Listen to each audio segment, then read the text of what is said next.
কোরআনের আইনের জন্য একটা নীরব বিপ্লব সাধিত হয়ে যাবে। আমাদের ছাত্র জনতারা যে বিপ্লব করেছে, আমরা একটি সুশাসনের জন্য, সুবিচারের জন্য আর একটা বিপ্লব করতে চাই আগামী নির্বাচনে দাঁড়িপাল্লায় ভোট দিয়ে, নাকি বলেন?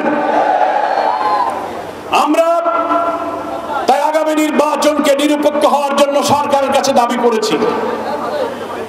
আমরা এই সরকারের উপরে আস্থা রাখতে চাই, বিশ্বাস রাখতে চাই। এই সরকার কোনো রাজনৈতিক দলের নয়।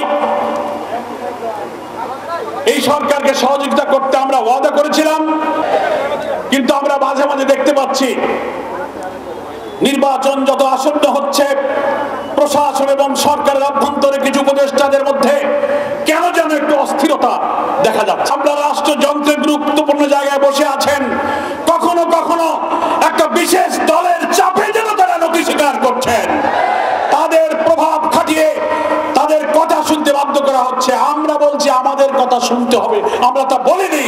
আপনি কারো কথা শুনবেন না, যেটা ন্যায়, যেটা সত্য, যেটা ইনসাফ, আপনি সেই কাজই আপনি করবেন। আমরা বলেছি প্রশাসনকে লেভেল প্লেইং ফিল্ড নিশ্চিত করতে হবে।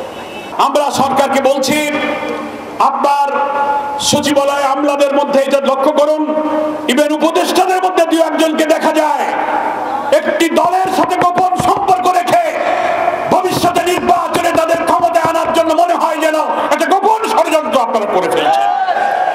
মাননীয় প্রধান উপদেষ্টার প্রতি আমাদের আস্থা আছে। আপনি আমাদের কথা দিয়েছেন যে আপনারা আমার উপরে আস্থা রাখুন, আমি নিরপেক্ষ থাকবো। আমরা আপনাকে নিরপেক্ষই দেখতে চাই। আপনি যেন কোনো দিকে ঝুঁকে না পড়েন, একবারে দাঁড়িপাল্লার মতো সোজা থাকবেন। কি বায়ো ঝুঁকার দরকার নেই, ডাইনেও ঝুঁকার দরকার নেই।